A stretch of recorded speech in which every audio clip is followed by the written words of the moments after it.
The final game before Christmas, the most successful Premier League team in history in town. A bumper crowd, an electric atmosphere, a score to settle. No top flight win over the Red Devils here since 1995. They've won 6 on the spin as well. Joining me, Jack Woodward, once again is former winger Steve Froggatt, and this week we're assessing a former villain, a midfielder stroke defender, and one of the best keepers in world football right now. Why have you chosen Messrs Young, Carrick and De Gea, Froggy? I think because it's obvious to go for your Wayne Rooneys and your Van Persies and people like that, but the change of system now is it's something we'll be talking about at length, because they've gone with 5 at the back, 3 central defenders, which is quite unique for Manchester United, especially with Michael Carrick playing in the sweeper role, having been a midfielder for the best part of his career. Whenever he's played in a back 4 before as a makeshift defender, he's played in a 2.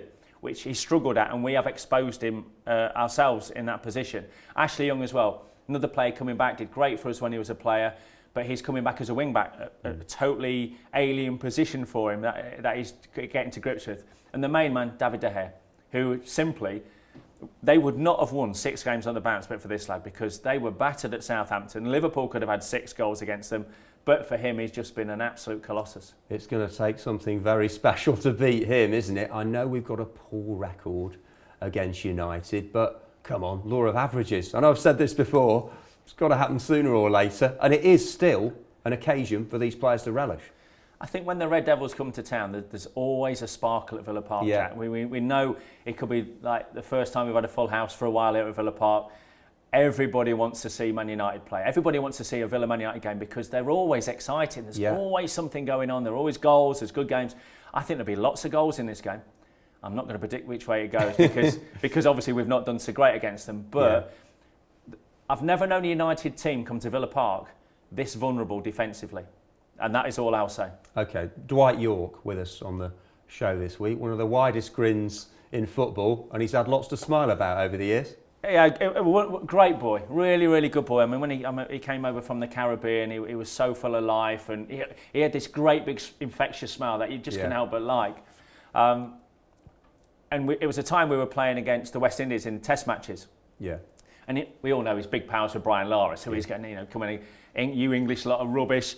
And we used to have this whiteboard at the training ground, and we used to play cricket quite a lot because Big Nigel Spinks was a bowler, and so Graham Taylor's loaded all 40 first team lads with a tennis ball. Right. And he said, so Dwight's got the bat, he's going, right, come on, I'll smack you all over the place. So Nigel's steaming into bowl. As he's about to deliver, we've all thrown tennis balls at his head. So York is like cowering underneath like a rainstorm of 40 tennis balls.